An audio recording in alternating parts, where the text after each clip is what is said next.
Hello there folks, my name is Spoonks, and I saw 3 movies in the span of 4 days, so to lighten the load a bit and give me some time to spend with my family over the holidays, you're getting a triple feature review, 3 reviews for the price of 1.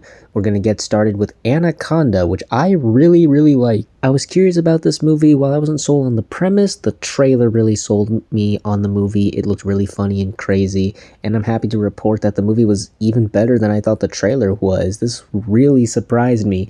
I thought this movie was hilarious. The comedy just landed super well for me. I love the crazy shenanigans the characters get into while making this movie and dealing with the snake. It just provided the laughs, and I laughed out loud and consistently throughout the whole thing. It also helps that the characters are all really likable. They really do get a sense of the passion for wanting to make a movie like this, and you do want to see these characters succeed in making that movie and also, surviving the snake. The 2 standout characters and actors were Steve Zahn, who had some of the funniest moments here, and also Selton Mello, who I was really surprised by. He's known for I'm Still Here, and he has some of the best, funniest moments in the movie. He really surprised me with his comedic timing and everything. Even some of the horror really worked for me here. It's not scary or anything, but it builds tension and suspense pretty well every now and again. The movie is also very meta and self-aware without being obnoxious about it. It's not Minecraft, basically, where it's stupid, but it knows it's stupid. It doesn't really take itself all that seriously, and as the movie goes on, the situations and the hijinks the characters get even crazier and wilder. If I have some negatives, I do think the first half is a little weaker than the second half. The second half is definitely more focused on the snake and the crazy shenanigans trying to survive against it, and the first half is much more focused on the filmmaking. Not that it was bad, but again, it just wasn't as strong as the second half in my opinion. There's a certain subplot and character that I didn't feel was all that crucial to the plot. I think if they made her a bit funnier or more interesting and made her plot a bit stronger, I think it would have benefited gratefully. And as typical with a lot of comedies, not every joke lands. There's a couple stinkers here and there, but overall, surprisingly, I really liked Anaconda. I had a blast with this. It was a lot better than I thought it would be. I laughed a lot and really enjoyed this a lot, and I think many will too. And then I saw Avatar, which I didn't really care for. I'm not the biggest Avatar guy. I thought the first 2 were okay, but I can safely say that this is the weakest in my opinion. Not the worst, the weakest. What works about the other ones definitely works here as well. The visuals are a sight to behold. I love the designs of the locations, the creatures, the Na'vi, everything about it really looks nice, especially the special effects with like the dust and the ash and the water. It all looks so gorgeous. I love what they do with the villains. It easily has some of the most interesting and engaging moments with those characters. The action sequences are still a blast and fun to watch. James Cameron still knows how to make fun and exciting action sequences here. And for the first 50 minutes or so, I was on board. I was with it. It actually seemed like it was going to improve upon the other 2. But unfortunately, once those 50 minutes go by, I felt like nothing really changed that much. Instead of focusing on the fire and ash and all these new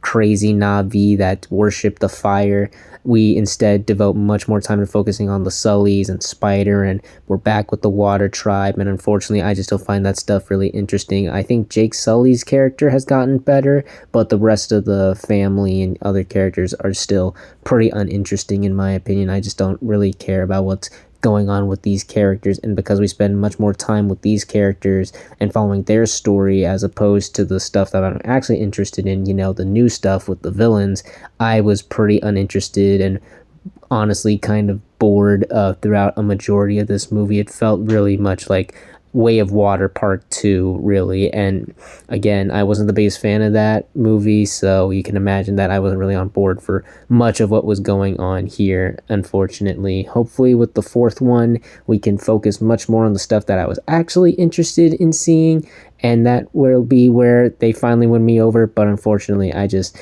was not a big fan of this one. It felt more the same, really, just a continuation of what happened in the other movies. There's still some fun to be had, and I'd still recommend checking this out for the visuals and action sequences alone, and I understand why people really enjoy these movies, but I just don't think these movies are my thing. I'm sorry. And the last movie I saw was SpongeBob Search for SquarePants, which was pretty good. As a SpongeBob fan, I was really satisfied with what I got here. While I preferred the first two films, the first one is a masterpiece and the second one was much funnier than this, I was still satisfied with this. I think this is easily the best of the more recent SpongeBob movies for sure.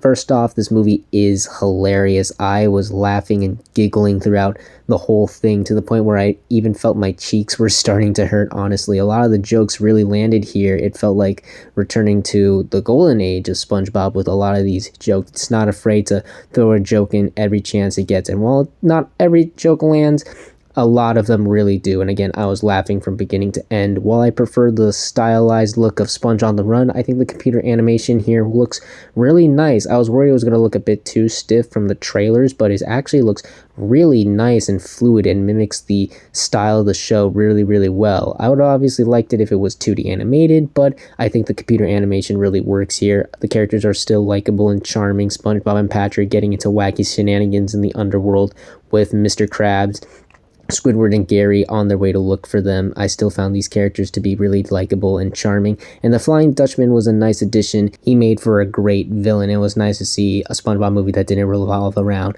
the destruction of Bikini Bottom or the Krabby Patty secret formula or anything. My problems, I feel like the movie can be a bit too chaotic and silly at times. It's so forceful every now and again with how silly and wacky and chaotic everything is that you kind of want to sit the movie down in a chair and go, you need to chill. It doesn't happen every so often, but there are points where it can feel a bit restless and tiresome. I felt that some of the jokes, again, not every joke landed for me here and there. There are a couple of stinkers and some that just go on for a bit too long.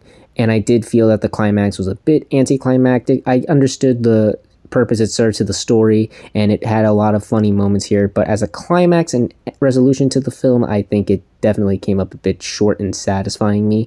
But still, I still really enjoyed this movie. I think kids are going to dig it. I think SpongeBob fans are going to really like it. It's silly, nonsensical fun, and what more could you want out of a SpongeBob movie? And those were my thoughts on all three of these movies. What did you all think of them? If you've seen them, which one was your favorite? Which one was your least favorite? Comment down below and let me know. If you like this video, hit the like button. If you like this channel, hit the subscribe button. Follow me on all the social media links right there. Have a safe and happy, holly jolly, Merry Christmas, Happy Holidays, and until next time, everyone, stay sharp.